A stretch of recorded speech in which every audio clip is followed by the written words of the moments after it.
regressive hypnotherapy. Over and over again, we get these hidden consistencies in abduction reports which come out through hypnosis. These individuals report this experience as real.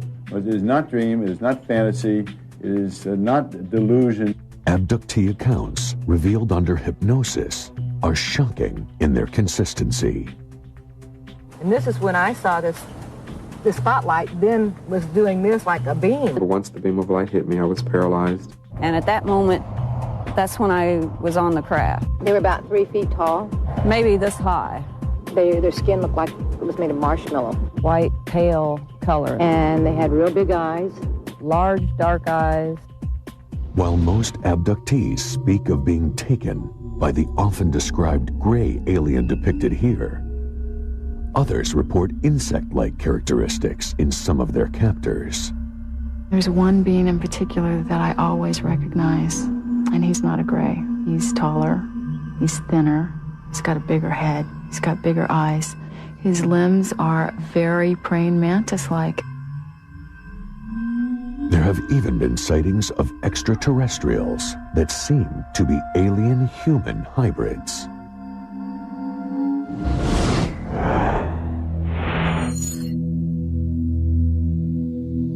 According to experts, one of the most telling signs of abduction is a gap of hours or days that cannot be accounted for. This missing time aspect is very, very common in abduction experiences, where the person cannot remember where he or she was. One possible reason for the lost time, alien testing. With uncanny similarity, nearly all report being subjected to insidious medical experiments. The person will describe being on a table, which is generally metallic. They are unable to move. They describe operations which take place. The next thing I remember, they have this thing in front of my eye, Like a metal instrument that was kind of like shaped like an L. And it went all the way back down to here, though, in my throat. Abductees point to the scars they retain from their encounters as proof of the experience. Connie Smith thought she had merely dreamed of a violent UFO encounter.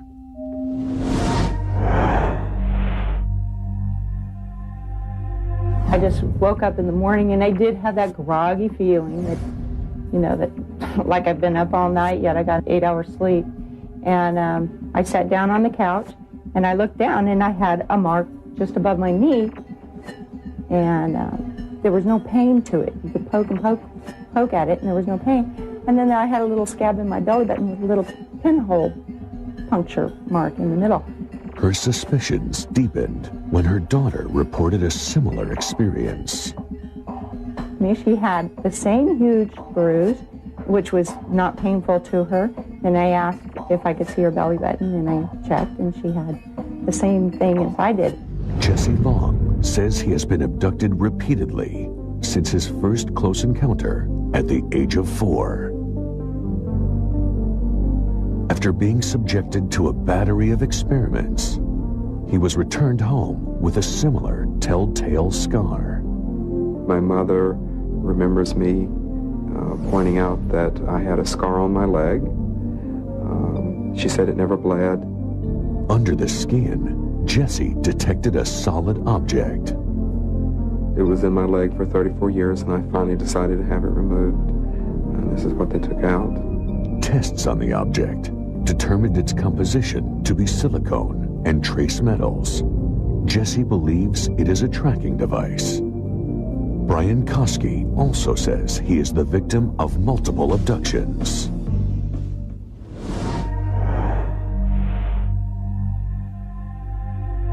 There's this big black triangle, just moving real slow across the sky, and I kind of followed over, watched it, and got to about here, kind of stopped, pivoted a little bit, made a hissing sound, and then kind of continued on to the north real slow, and just kept watching it. He says that he was permitted to move about the ship. Have these little silver panels that they tend to control a ship with their mind. This is the tail they seem to do their navigation from. Are these accounts merely fantasies, or are they evidence of a staggering development which will alter the course of mankind? Coming up on Unexplained Mysteries, do these twins share an experience so frightening that it proves they have been taken by aliens? The next thing I remembered was they turned me over, and then they were doing some type of anal exam. And can their story pass the lie detector test? There's absolutely, positively no doubt in my mind that they are being absolutely honest with me. And later, are UFOs snatching humans as part of a chilling plan that could alter our future? I felt as if somebody had taken my insides and just ripped me open inside, and I could feel something pulling out of me. Could alien crossbreeding be behind these close encounters? I had a very vivid experience of having a fetus put into my body and removed. Or are there other earthly explanations? It comes from fairy tales, science fiction, film, a lot of sources. And we'll give you our final analysis with our Onyx report. Stay tuned for more on Unexplained Mysteries.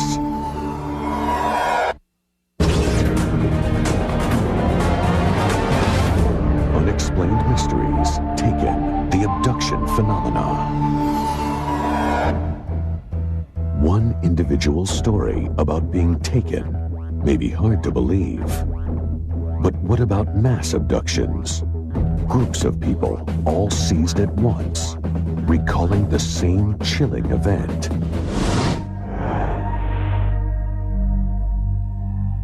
A beam is coming towards us. I don't know what it's going to do. It makes me feel like I'm flying apart. Maine's Allagash River is the site of an encounter that forever altered the lives of 4 men. We were just a couple of guys camping, fishing, and we were excited about getting out of the city and being in the wilderness. Art students Charlie Fultz, Chuck Rack, and twins Jim and Jack Weiner were looking for a break from the city when they set out for the backwoods of Maine. The last thing on our minds was any UFOs or anything like that. We just wanted to go fishing. It was very, very dark. So we decided to build a fire so we could find our way back to our campsite. And all 4 of us climbed in one canoe with our fishing equipment and headed out into the lake. We were out there for approximately 15 or 20 minutes fishing with no luck. And suddenly Chuck Rack said, "Hey guys, that's a heck of a case of swamp gas." And we turned around, and probably 150, maybe 200 yards away at the most, coming out of the trees was this huge ball of glowing, pulsating light. I remember it as being a very bright, round sphere of light that had kind of a roiling quality to it. It was yellow-white in nature. The next thing I remembered was seeing the beam coming right towards the back of the canoe. And at that point, we started paddling very quickly towards the shore. And it kept just following us, coming closer and closer and closer. I was in a panic, to be honest with you. A second later, it was right on, almost on top of us, with this beam coming across the water right towards our canoe. And I remember thinking, well, we're not going to outrun this thing. There's no way we're going to outrun this thing. And then the next thing I remembered was standing on the beach. Back at their campsite, the roaring fire had burnt down to embers. Elapsed time we thought was 15 or 20 minutes, tops. And we couldn't understand why the fire had burnt down so soon. None of the men could account for the missing time, nor were they ready to discuss what had just occurred. The 4 of us were just left there standing on the beach in total silence. We didn't really even talk to each other. I guess we were in shock. Little mention was made of the incident for 12 years, until strange dreams began to torment the Wieners. And then I would wake up, and I would be drenched in sweat, and my heart would be beating really fast. And having nightmares about being in some room or some area with these strange creatures around us. I said, I can't believe you're telling me this, because I've been having the same dream. A psychiatrist evaluated the twins and referred them to UFO researcher Dr. Ray Fowler. Only after agreeing to hypnosis did the brothers begin to recall their shared experience. Here are actual recordings of the session in which all 4 men from the expedition relived their experience. The beam is coming towards us. I don't know what it's going to do. It makes me feel like I'm flying apart. Each of their individual accounts depicted the same harrowing details. Had no idea where I was. Then I realized that the 3 guys were sitting to my left on this bench, naked. All I knew is I was in a strange place, laying naked, paralyzed, with this thing coming towards me. I remember these creatures examining my brother with a type of wand. The next thing I remembered was they turned me over, and then they were doing some type of anal exam. I remembered pressure, heat of my physical body being ripped to shreds, like on a molecular level. I mean, it's the only way I can verbalize it, but it is an extremely unpleasant feeling. It feels like death. I think that the Wieners opened Pandora's box because now they have questions about reality that they never had before. They have questions for which there are no answers. To eliminate the possibility of a hoax, Ray Fowler arranged for a polygraph test to be administered. After administering the examinations, there is absolutely, positively no doubt in my mind that they are being absolutely honest with me when they tell me that they were confronted by a phenomena in the Allagash region. One person might fool a polygraph examiner. You have 4 all passing the tests, and the polygraph examiner being convinced that all 4 are telling the truth is very important. I feel very strongly that what they describe is a real experience. But to these men, the trip up the Allagash was only the start of an ongoing journey. It's not over. This is an ongoing thing. We're tagged. Well, what can I do? Go hide? They're going to find you.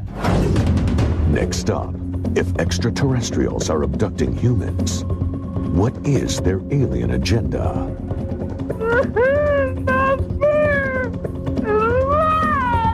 That is a woman crying out in emotional pain that her child is being taken from her. Are these events tied to the essence of human biology? Sometimes we'd be abducted and there would be sexual situations that would pair off. They've lost their own reproductive capabilities, so they are trying to find a new genetic stock with us. And later, Hollywood's take on aliens. Close encounters, for good or evil, had an enormous effect on what people expected aliens to look like. We'll put it all in perspective in our exclusive On X report, coming up on Unexplained Mysteries. Unexplained Mysteries, Taken, the Abduction Phenomenon. For those who have been taken, the question is not if abductions occur, but why. Indianapolis, Indiana. Debbie Jordan and her mother, Janet White, noticed a glowing beam of light radiating from their backyard. As I looked out the window, I seen a light that was about the size of a basketball. A really strange light coming out of the pump house that's next to the swimming pool out back. Debbie armed herself with a shotgun and ventured toward the light. And Debbie went out in the back, and I watched her out the back door, and she came to the pump house, and she opened the door. All of a sudden, I feel like my whole body is on fire. Every inch of my skin is burning. And I realized I couldn't move. And I also could hardly see. It was like I'd been attacked by a mob of tourists with cameras flashing me in the eyes.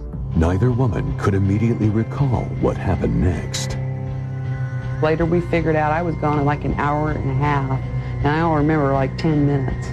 Debbie immediately came down with a mysterious disease, and the family dog that lived in the backyard succumbed to what was suspected radiation sickness.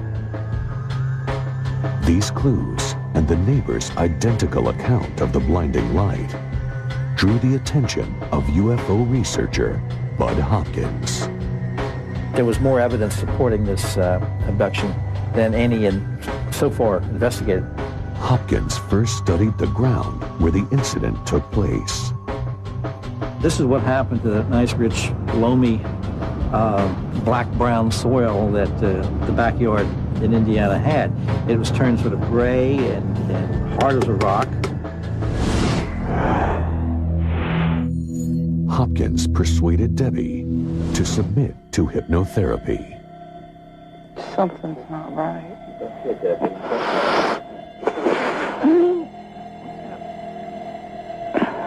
Like I was being squashed. Squashed? The whole body? My stomach. Under hypnosis, an alarming discovery.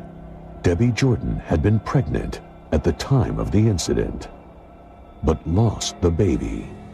I felt as if somebody had taken my insides and just ripped me open inside, and I could feel something pulling out of me, and this little tiny thing that looked like a mouse with no skin on it. This is the first case that let us understand the alien's purpose.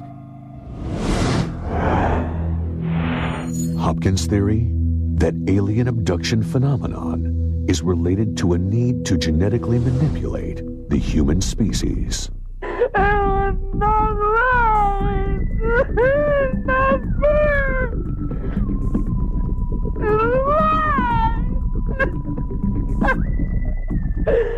That is a woman crying out in pain, emotional pain, that her child is being taken from her. Through hypnosis, Debbie recalled witnessing a human-like child during her encounter.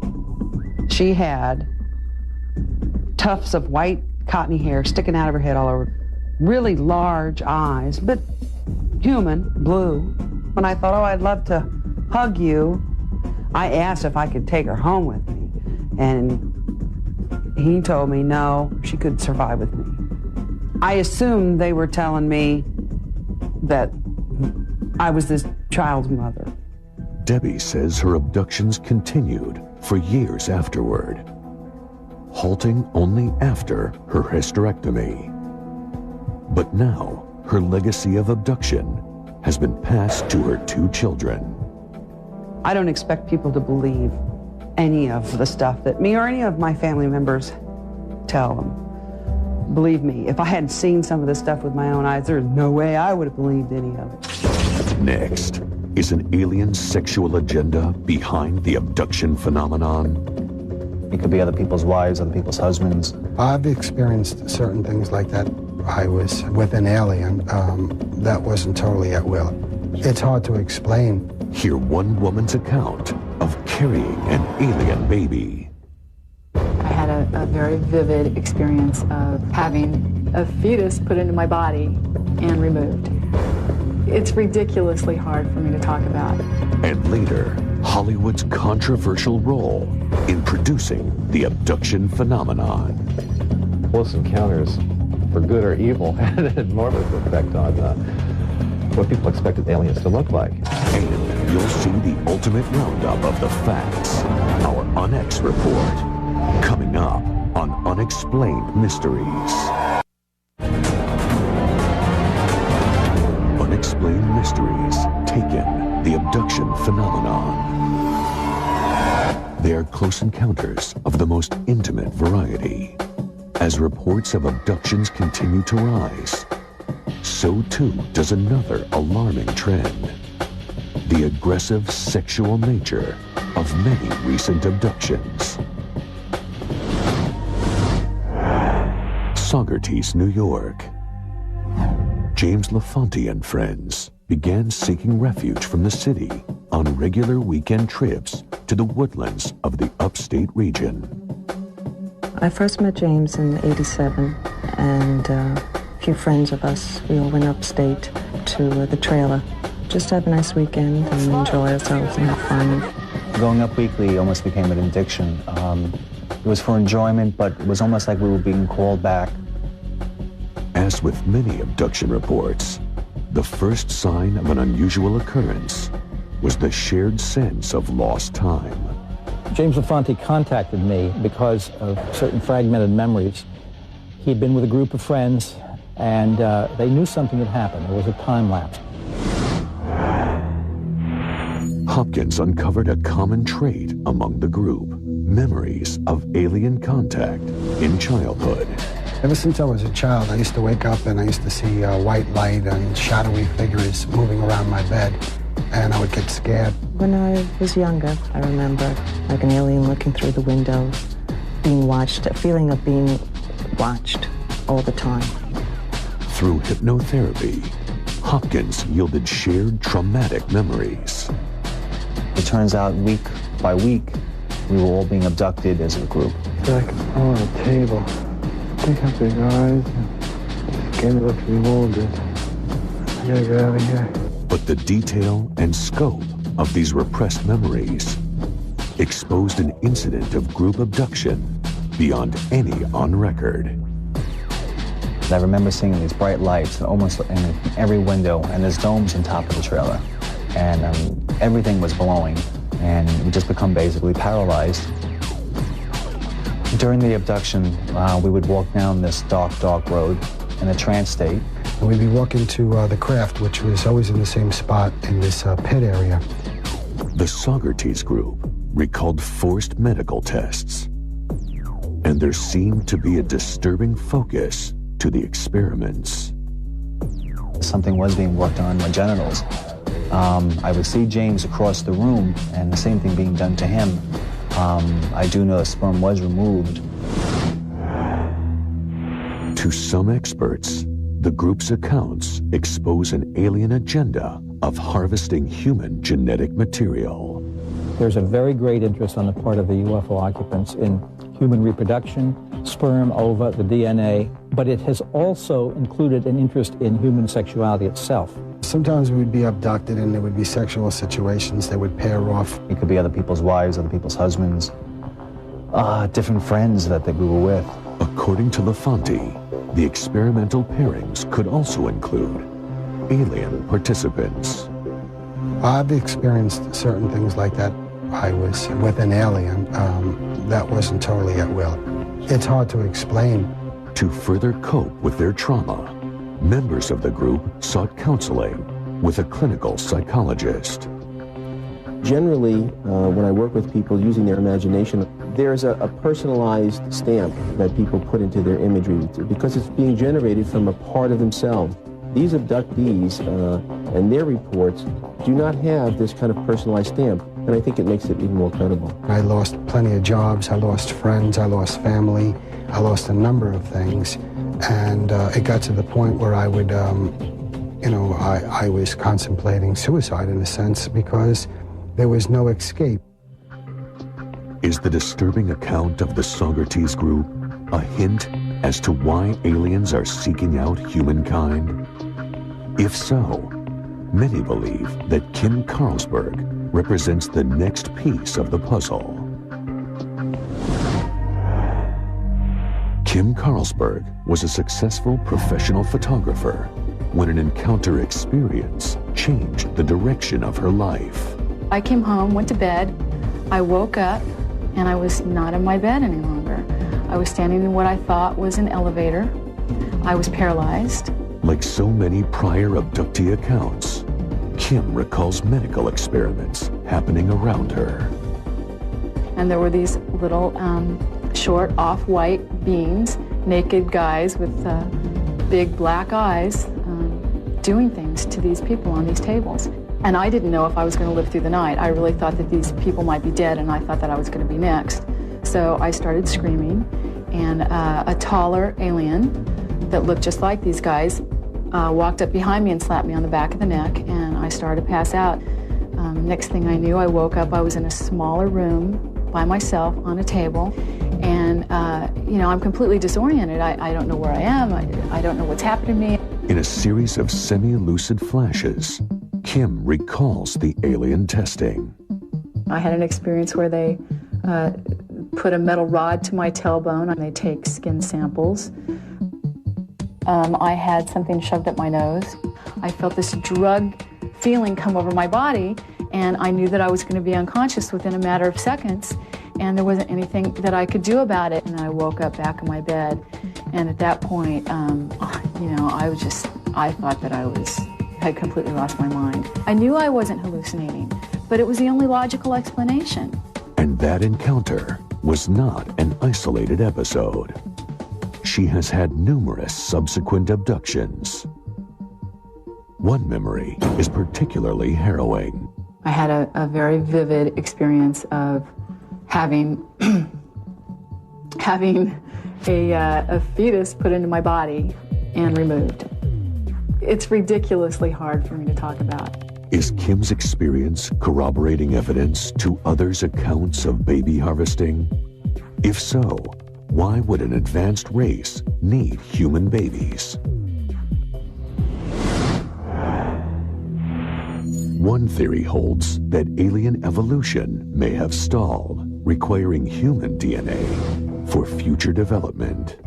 Some people hypothesize that their planet or where they come from is arid and barren, and they've lost their own reproductive capabilities, so they are trying to find a new genetic stock with us. They do need our genes to propagate their own species. It's a recurring theme that we hear from a lot of abductees. They're studying us, they're studying our sexuality, our emotions, and they're using us for some design goal as the center of this experiment. Kim's story has been met with fierce skepticism.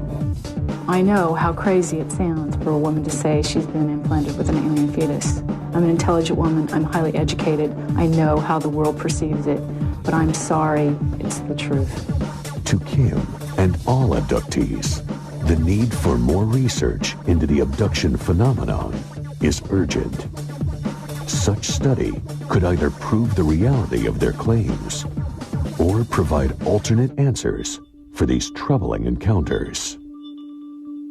An extraordinary phenomenon such as this demands an extraordinary investigation. It is irresponsible to dismiss it. Next on Unexplained Mysteries. Are these alien encounters influenced by popular culture? The more people know about what aliens are expected to look like, the more they're likely to describe an alien as looking like that preconceived idea. Or is Hollywood merely mirroring actual incidents? I think what was unique about Close Encounters is it was science fiction, and yet in a sense it wasn't. They can't tell the difference between whether it was a memory or a real event, or whether it was imagination. And this is the problem. And finally, we'll analyze the evidence in our UNX report on Unexplained Mysteries.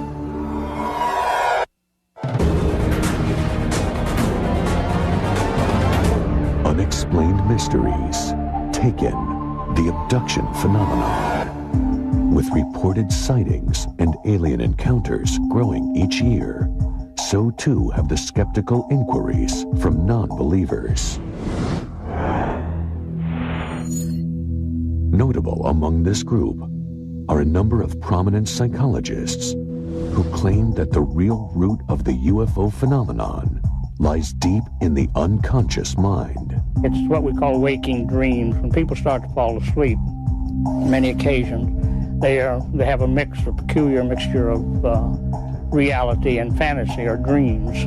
And in this particular state of consciousness, which is an altered state, they see little aliens and they see spaceships and lights in the sky and so on. But others defend the technique for abductees in this fragile state. They appear to have been overwhelmed by an episode outside their own control and making, which leaves them in a post-traumatic state. It is this very condition that makes them vulnerable to suggestion.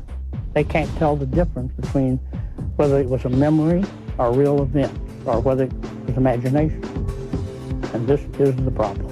That's very interesting. Either there's something very special about this fantasy that causes what otherwise does not occur, or it's not a fantasy. Others point out that abductions were scarcely reported before the science fiction boom of the mid-1950s carried visions of aliens into popular culture. This is a composite of what they look like. Larger eyes, smaller nose, no lips, no protruding part of the ear, no hair, and a gray tone to the skin. A New Hampshire couple, Betty and Barney Hill, made news by becoming the first to claim that they had been abducted by aliens. UFO experts point to the Hill abduction as a watershed event in alien evolution. But to author James Oberg, the case is notable for more earthly reasons. A lot of Betty's memories are directly traceable back to a movie called Invaders from Mars. Many of the themes, many of the imageries from that film appear in almost recognizable form in Betty's story. In the account, there was kidnapping, being taken on board a flying saucer. There were needles being inserted into people's brains or other parts of their bodies. Barney Hill's recollections focused on one major feature. The unique feature here is these wraparound eyes, the eyeballs that move off to the forehead, off to the side of the head. It was very original, and yet less than 2 weeks after this face first appeared on television, Barney Hill, under hypnosis, suddenly remembered that his aliens had eyes like that, had eyes that wrapped around. Was it cause and effect? Did he see the show? Was his memory polluted by this Hollywood version? Can't prove it. But the sequence is highly suggestive. By the early 1970s, Hollywood seemed to settle on an accepted standard for what an alien looked like. According to skeptics, this design trend was again echoed in the description by alleged abductees. The thing you'll never forget when you look into the face of these things is the eyes. Very large, intimidating black eyes. Very small opening for a mouth, no ears.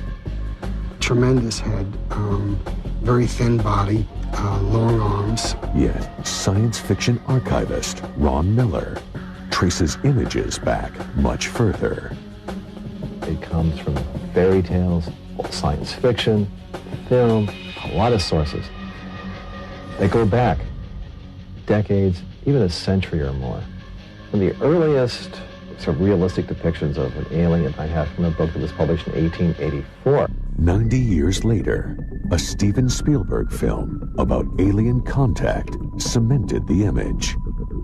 Did Close Encounters of the Third Kind also plant suggestions in the minds of future abductees? Close Encounters, for good or evil, had an enormous effect on what people expected aliens to look like. And if anything really focused all these disparate threads into one sort of standard alien, it was Close Encounters. But Joe Elvis, the production designer for Close Encounters, claims that logic is reversed. I think what was unique about Close Encounters is it was science fiction, and yet in a sense it wasn't, because we weren't manufacturing something that was convenient. We took these things from all the encounters that we could record and sort of put it into the funnel, and it came out with these kind of images. Kelly Freas, a celebrated science fiction illustrator, is disappointed by the dominance of the gray, both in pop culture and in the reports of abductees. I hate to think that the universe is so dull, that that's the best it can come up with. Are we supposed to assume that only one race managed to accomplish space flight and come to the Earth? Or are there more races out there? If so, what do the other races look like? When we come back, the UNX Report examines the facts and addresses the mysteries. What can we learn from all of these abductees? reporting nearly identical encounters. And do aliens really have an agenda for mankind? Or is extraterrestrial contact the product of our collective imagination? That's the UNX Report, next on Unexplained Mysteries. Unexplained Mysteries, Taken, the Abduction Phenomenon. Now, our UNX Report. The past 40 years have seen a surge in reports of man being taken by aliens. Experts point to a number of signs as evidence of abduction, such as missing time. This missing time aspect is very, very common in abduction experiences, where the person cannot remember where he or she was. Other indications include strange medical symptoms and even implants. It was in my leg for 34 years, and I finally decided to have it removed. And this is what they took out. The use of hypnosis is increasingly being used to access hidden memories of alien encounters. And there were these little short off-white beings, naked guys with big black eyes, doing things to these people on these tables. I felt as if somebody had taken my insides and just ripped me open inside. Over and over again, we get these hidden consistencies in abduction reports which come out through hypnosis. And there are striking similarities in the descriptions of the aliens. Very large, intimidating black eyes. Very small opening for a mouth, no ears. Tremendous head, very thin body, long arms.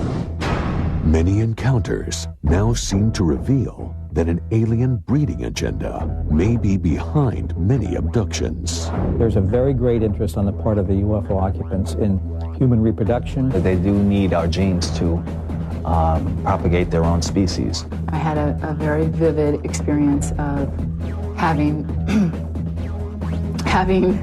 a fetus put into my body and removed. Among the most compelling cases are mass abductions. Subjects are taken together and recall the same experience. During the abduction, we would walk down this dark, dark road in a trance state. I remember these creatures examining my brother with a type of wand. Polygraph machines have further verified their accounts. There's absolutely, positively no doubt in my mind that they are being absolutely honest with me. But skeptics maintain that Hollywood is the real source of all alien sightings. The more people know about what aliens are expected to look like, the more they're likely to describe an alien as looking like that preconceived idea. One thing is certain. The complex reality of abduction will continue to spur debate as long as so many questions remain unanswered. It is irresponsible to dismiss it. An extraordinary phenomenon such as this demands an extraordinary investigation. Until that time, the alien abduction phenomenon will remain an unexplained mystery.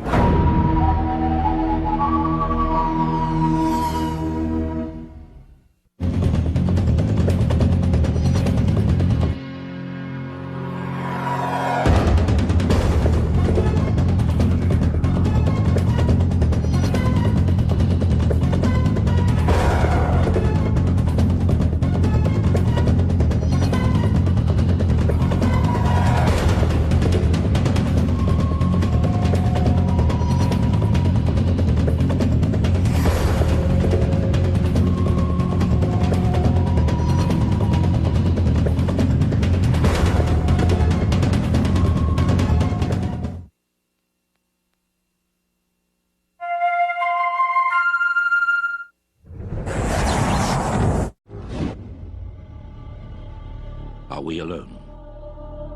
To this day, the inhabitants of planet Earth have looked to the stars for proof of other life. But the truth isn't out there, it's in here. Since World War II, the British government has been watching us, watching the skies. Buried in the vaults of the Ministry of Defense are thousands of reports on UFO sightings, some left unexplained. But now, after decades of secrecy, the files are being released. And for the first time, the truth about Britain's UFOs is revealed. A near mid-air collision.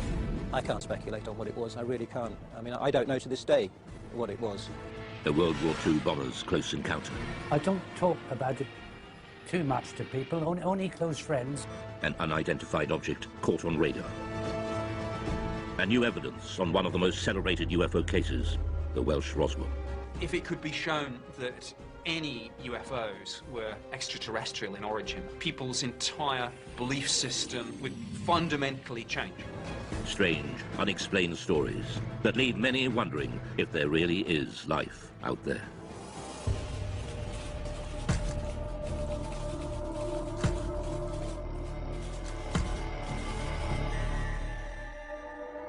What are three popular word searches on the internet?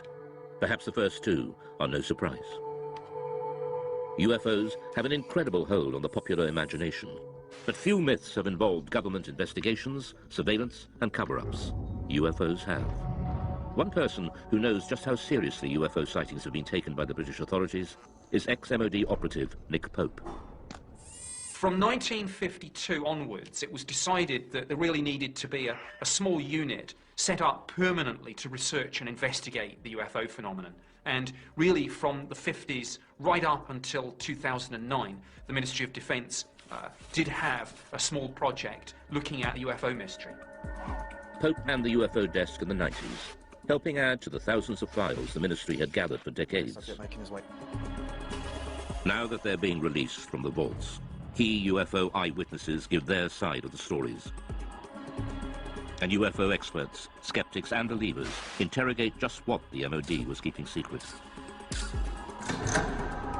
Dr. David Clark is the journalist who helped first persuade the MOD to release the files.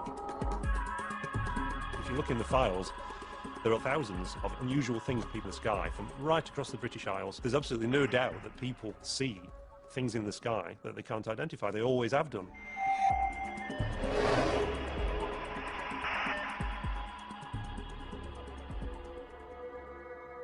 January 1995. Two experienced pilots of a Boeing 737 carrying 60 passengers from Milan to Manchester report a near collision. It's an incredible sighting of an unidentified flying object which sends the authorities into a spin. In the defence files, there are quite a number of incidents involving near misses between civil aircraft and unidentified flying objects. The most impressive of all was a report that was made by the crew of a British Airways 737. Speedbird 5061, overhead Pennines, 9 miles. They were just about to enter this cloud bank, quite a clear sky, good sort of vision. Suddenly the first officer said he saw this object coming towards him like an illuminated Christmas tree.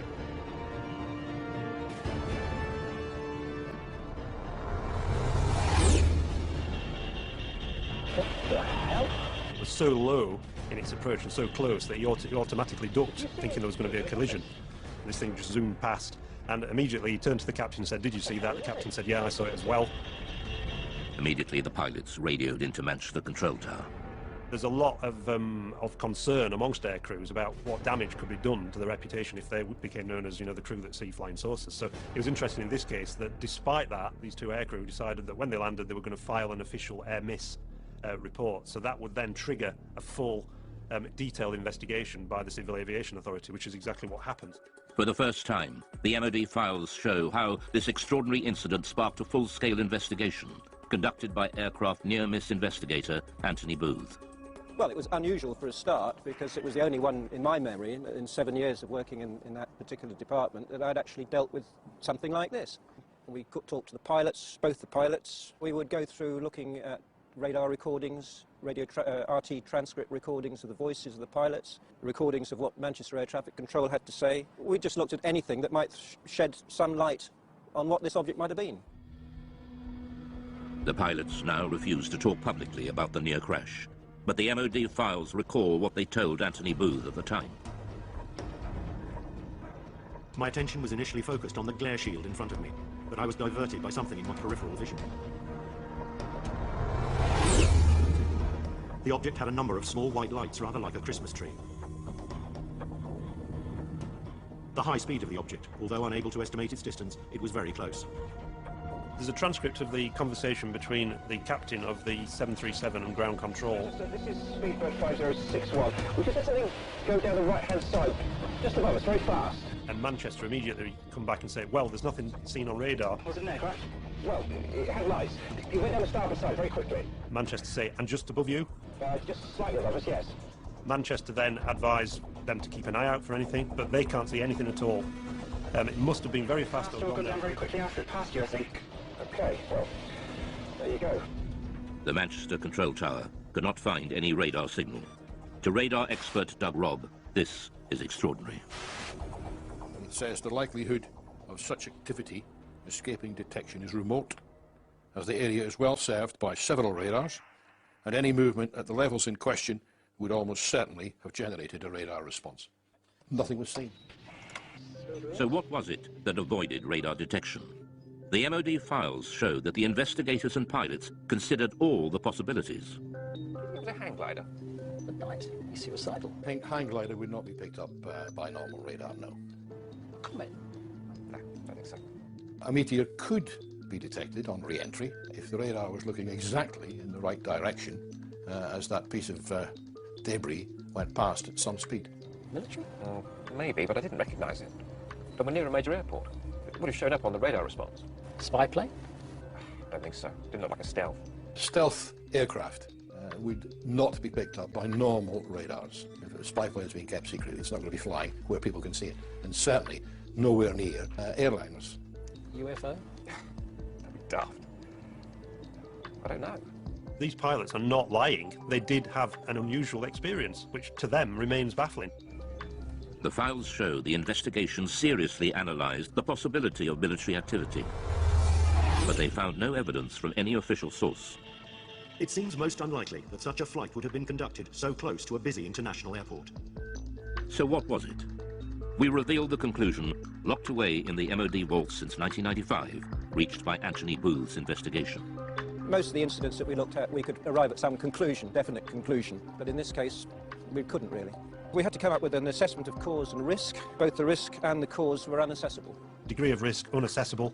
Cause, unassessable. Really, that statement is really, really unusual to find that in an official air miss report, and it's basically saying we don't have a clue what was seen. What they'll say back at BA. I think they might rib us about this one. At the end of their the summary of the working group's discussions, it says that there is no doubt that these pilots both saw an object and that it was of sufficient significance to prompt an air miss report. Unfortunately, the nature and identity of this object remains unknown. To speculate about extraterrestrial activity, fascinating though it may be, is not within the group's remit and must be left to those whose interest lies in this field. To some ufologists like Nick Pope, the absence of any real conclusion leaves serious and unanswered questions. Now, to me, this was quite extraordinary. UFO does not mean alien spacecraft, but clearly, in some people's minds, whether it was the pilot and the first officer, or whether it was the investigators at the Civil Aviation Authority or the Ministry of Defence, clearly somebody was thinking, well, maybe, just maybe, this is something extraterrestrial. I can't speculate on what it was. I really can't. I mean, I don't know to this day what it was. All I know is that we can't assume we know everything in this day and age. There may be things that we don't know about. The Manchester near-miss investigation shows just how seriously unexplained sightings were taken by the MOD. But the UFO desk had been receiving reports from pilots for decades. The files reveal sightings during World War II, and in some cases these were considered so grave they were referred right to the top of government. The newly released UFO files confirm what many experts suspected. The British government was investigating unexplained sightings as far back as World War II. I don't talk about it too much to people, only close friends who experienced perhaps flying during the war.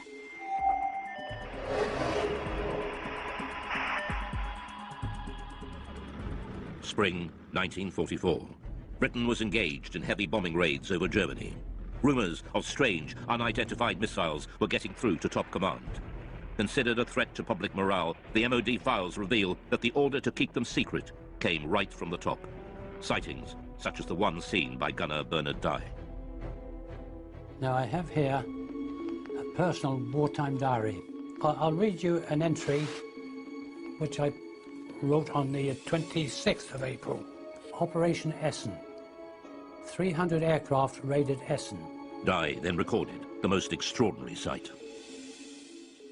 By unidentified objects, which I describe as just red balls of fire.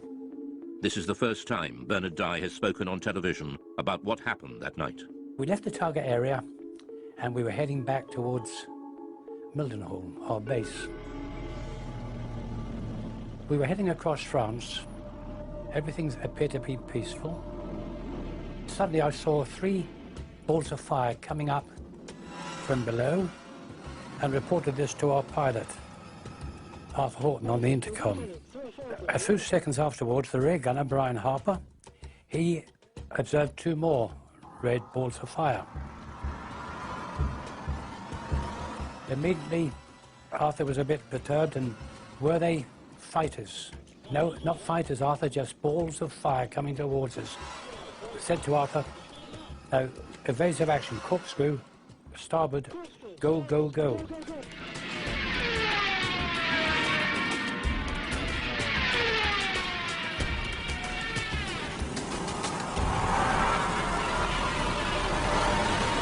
We travelled over 300 miles per hour. The aircraft was shaking like a leaf, and still they were following. The pilot was getting worried about burning the engines up. Engineer, Dave, what about the engines? Never mind the engines, skipper. Keep going, or something to that effect. The words were rather rude. It certainly gave me and the crew the willies to see them.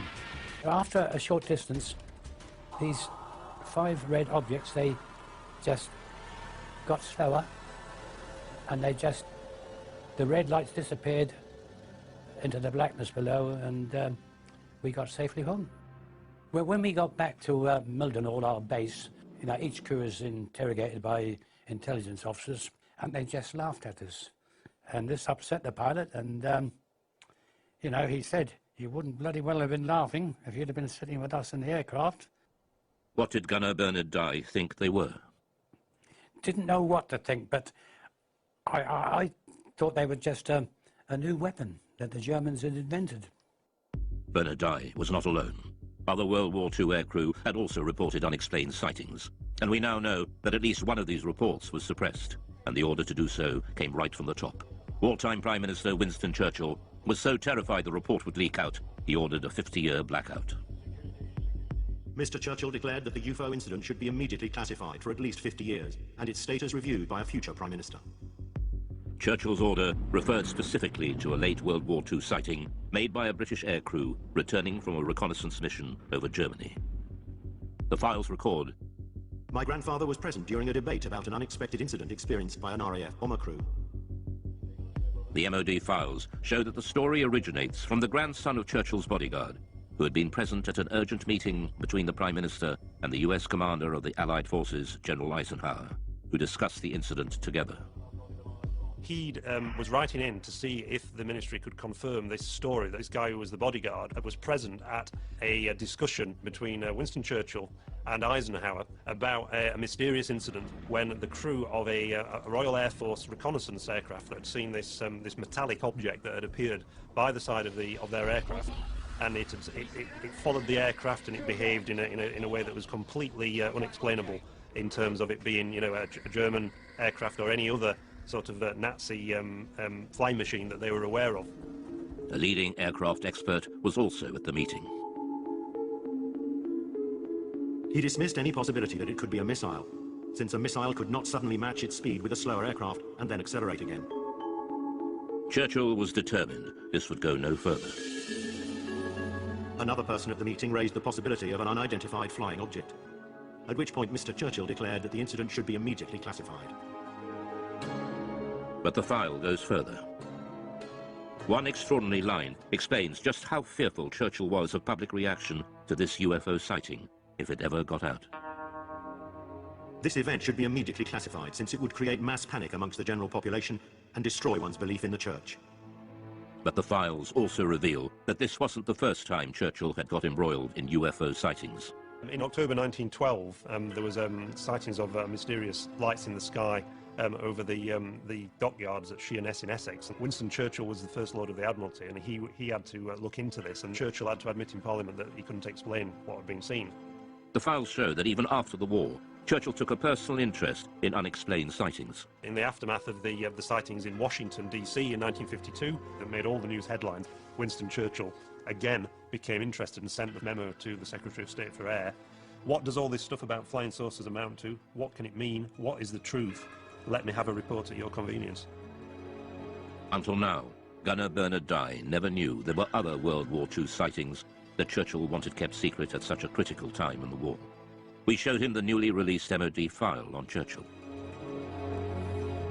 Well, after reading this report, it sounds, you know, really identical to what we witnessed and saw that night.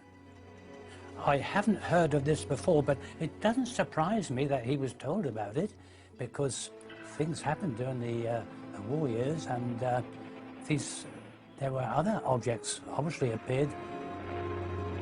It's interesting that during the 1940s there were a very large number of sightings reported by aircrew, and there are various Royal Air Force files at the National Archives that detail some of these reports, rocket phenomena they were described as, but they were never able to explain them. And at the end of the war, when they debriefed some of the Luftwaffe pilots, they said that they'd seen very similar things themselves, and they thought they were Allied secret weapons. So is there an explanation as to what the aircrew saw? Dave Clark has his own theory. They just thought that it was a combination of misperception on part of the aircrew. They were expecting enemy action because they were so charged up on adrenaline. UFO or not, the files show that the World War II leaders were desperate to keep such sightings away from the public. The next file reveals how, even decades later, the government was still panicking about UFOs.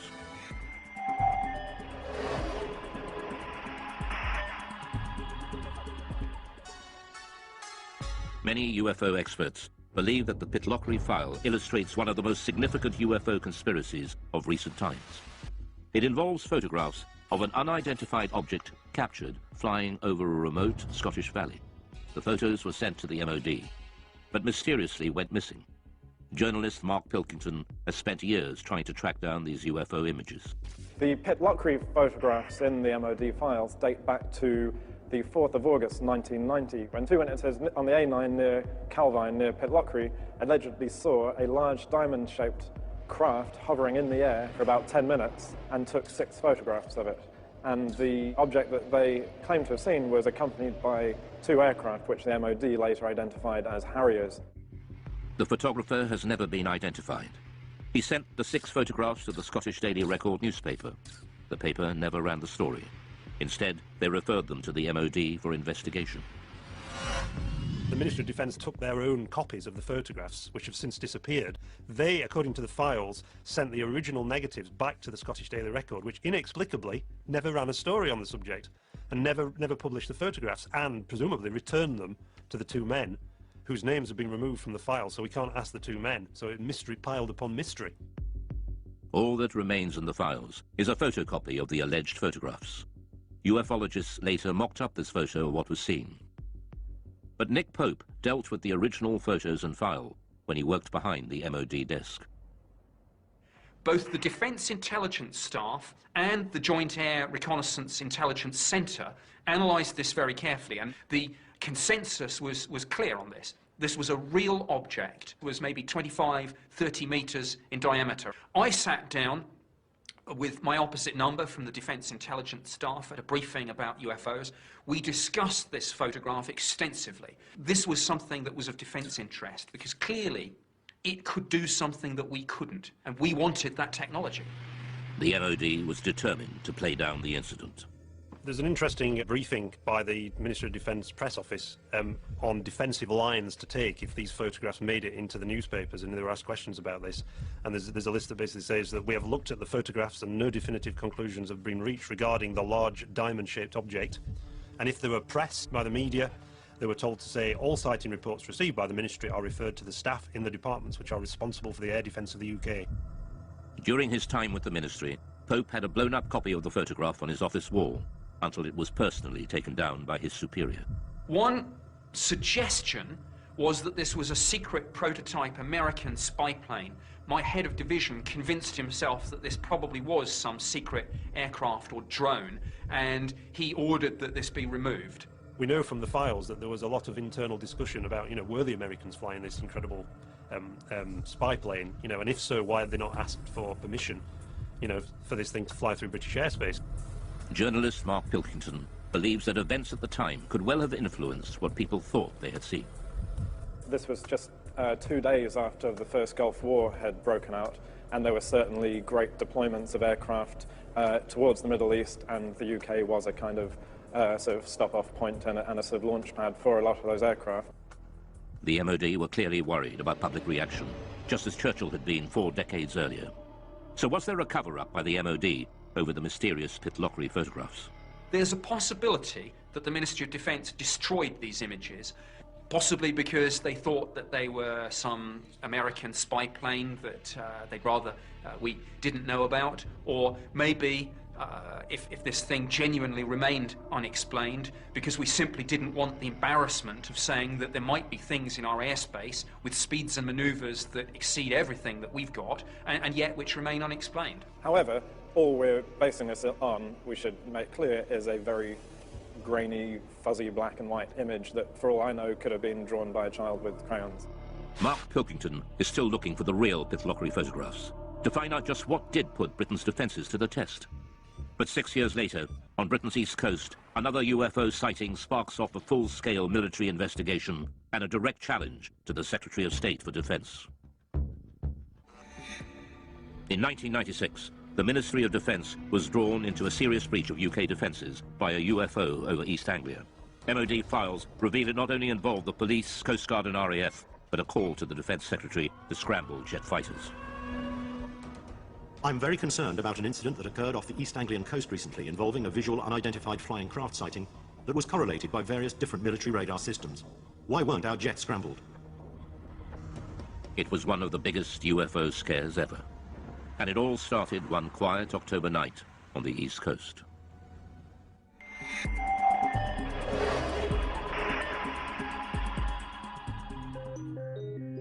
It was the police officers, actually, who phoned in the first reports. There's an extract from that. In the early hours of the morning, the police are saying we can see a red and green rotating light in the sky directly southeast from Skegness.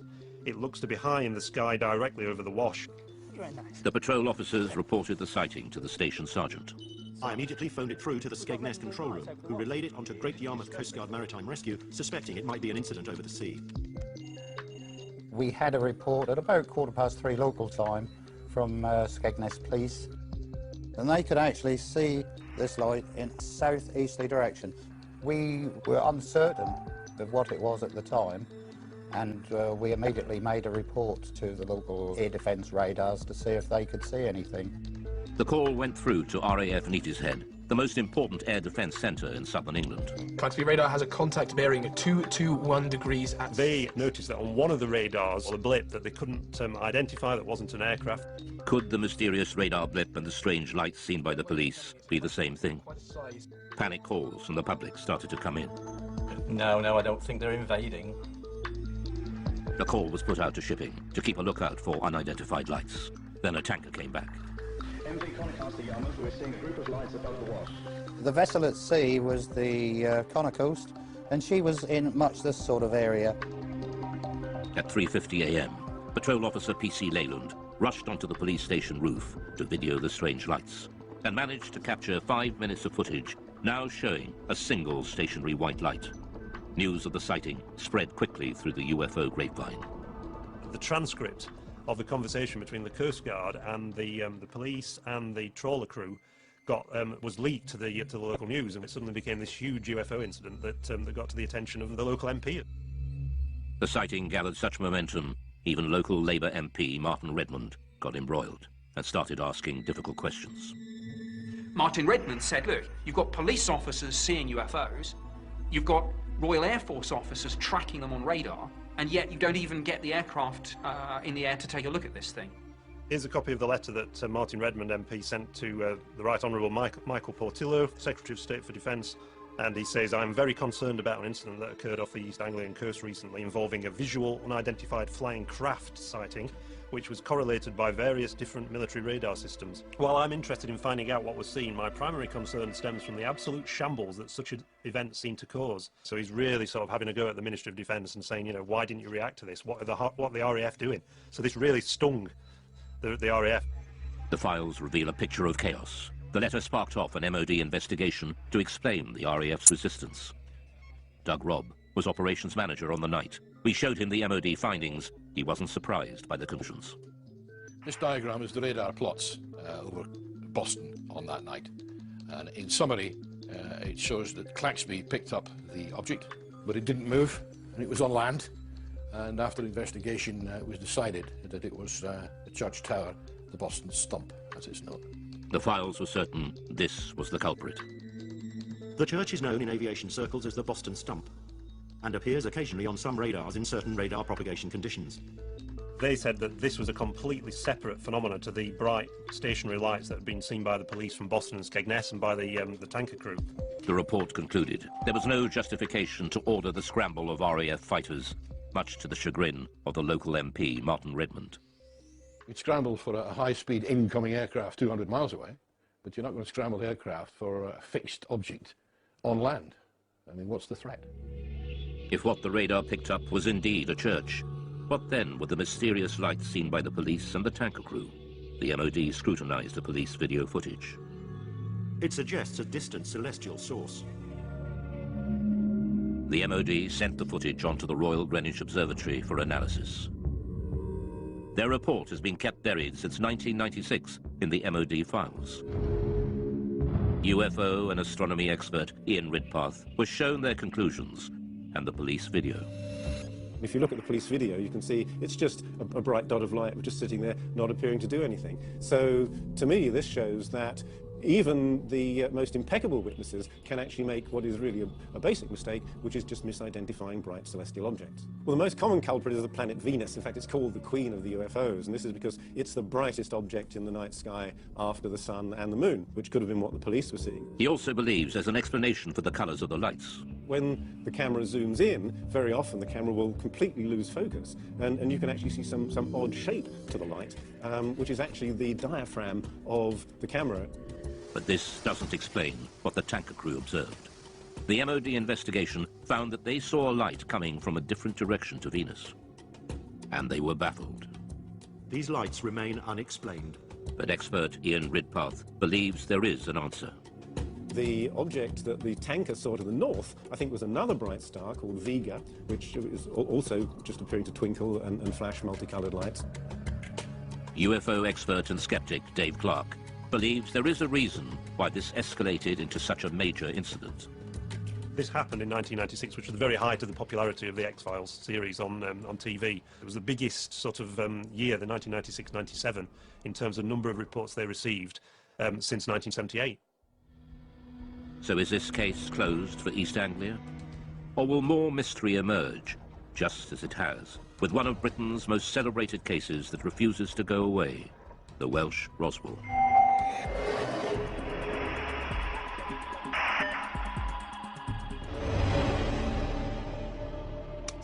In 1974, in North Wales, thousands of people experienced a violent earth tremor and lights were seen falling from the sky. Some ufologists believe a UFO crashed, and there's been a cover-up ever since of the Welsh Roswell. Oh, a heck of a bang, yes. Oh, yes, it's like a tremor. It was in the house, shook the houses, really new houses. And it seemed to come right on top of their head until the house was coming down. There were lights coming from the top of the mountain, just up over there. 24th of January 1974 at 21:50 GMT. 5 bodies spectacularly incandescent were observed traversing the sky. New information has been revealed that opens the mystery further. Named as one of the main witnesses in the Berwyn incident is Hugh Lloyd, then a 14-year-old farmer's son. Just after 8:30 p.m., Hugh's family felt the massive earth tremor. It was a frightening experience. Almost 40 years on, Hugh still remembers that day as if it were yesterday. It was like this thud, and straight away the whole place started shaking very violently. The light flickered in the lights in the picture on television, snow on the screen. But we were all frightened. We didn't have a clue what it was. And Enoch said it must be an explosion, and then the phone started ringing. Hello? Like neighbours, you know, phoning to ask, did you feel that? And then roughly about 20 minutes, there was a knock on the door. And there was a police officer there. And he said, we've had reports there's a plane crash that's come down on the Berwyn, and we'd like to commandeer your Land Rover to go up there. Me being 14, I said, well, Enoch, you better drive it.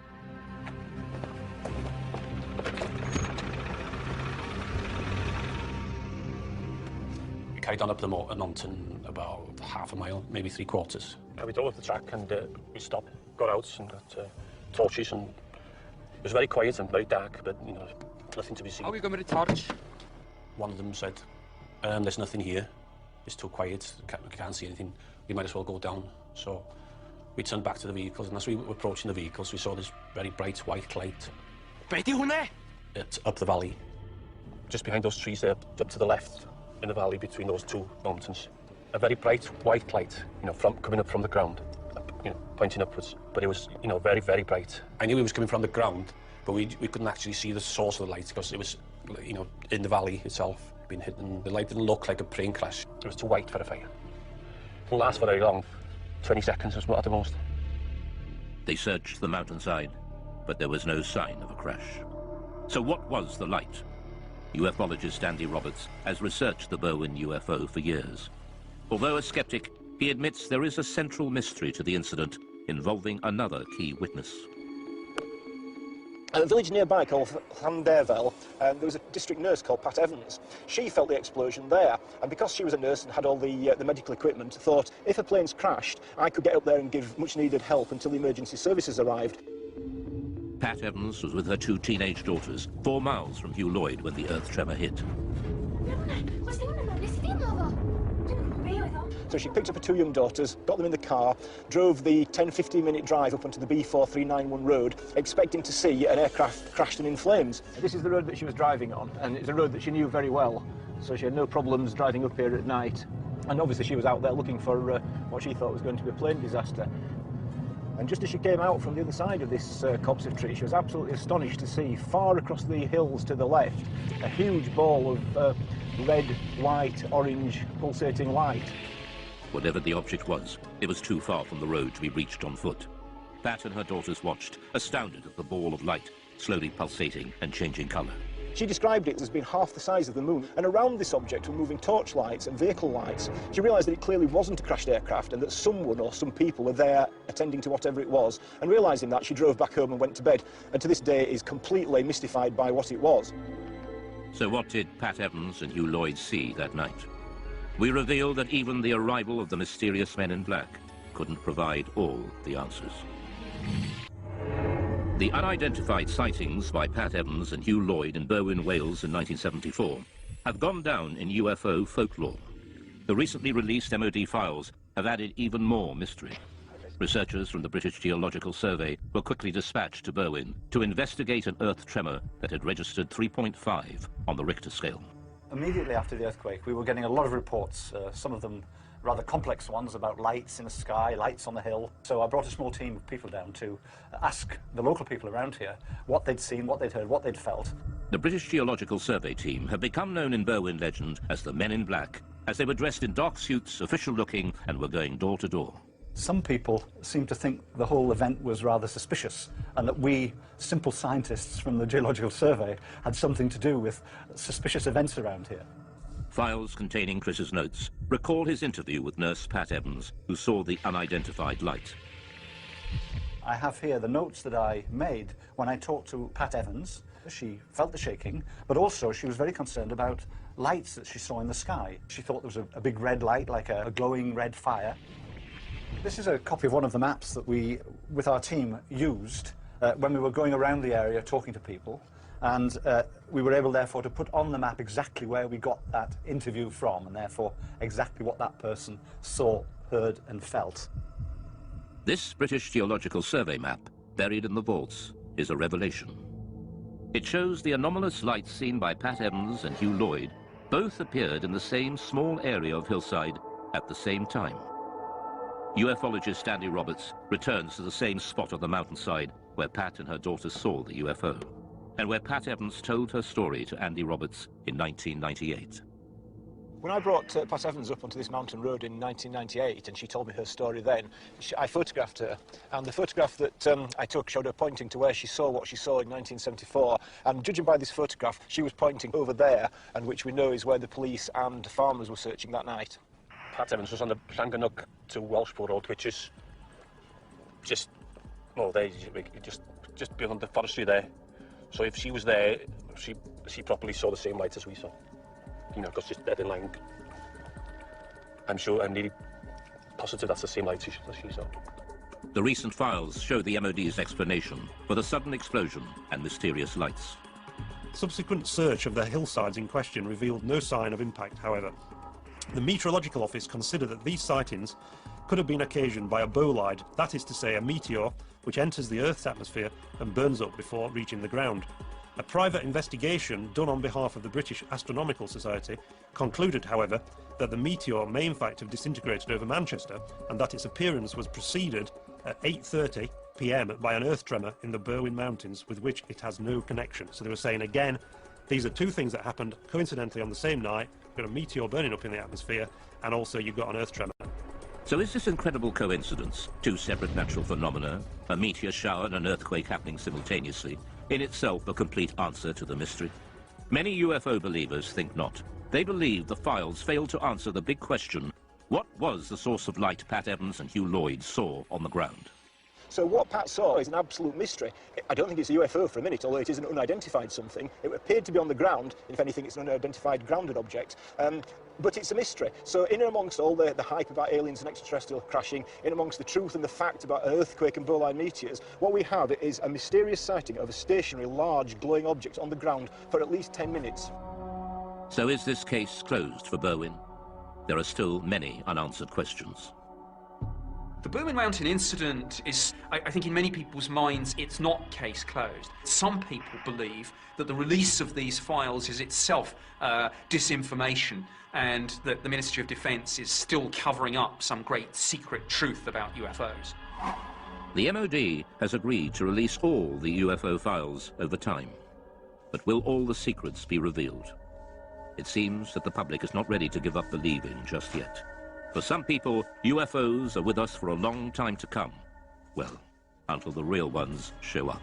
Some people suggest that this drip feeding of information to the public about UFOs is